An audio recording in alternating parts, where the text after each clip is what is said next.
আজ বিজয় দশমী। ভোর 4টেয় আমরা ঠাকুর দেখতে বেরিয়েছি। রাস্তায় তেমন একটা লোকজন নেই। আর প্যান্ডেলটা কি সুন্দর, কিন্তু এই প্যান্ডেলের মধ্যেই সন্ধ্যাবেলা যদি আসতাম প্রচুর ভিড়। তাই ঠিক করেছি ভোরের দিকেই ঠাকুর দেখব।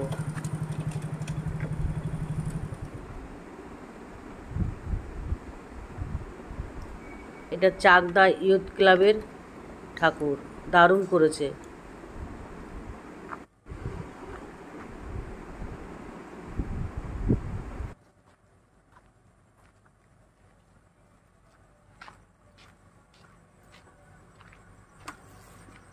এই মন্দিরটা সন্ধেবেলায় আসলে কত ভিড়, ঢোকাই যেত না।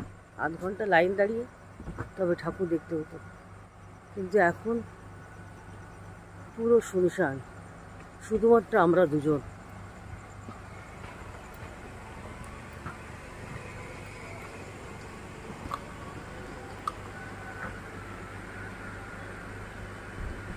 মন্দিরের চারিপাশটা একটু দেখায়, সুন্দর মায়ের মুখটা।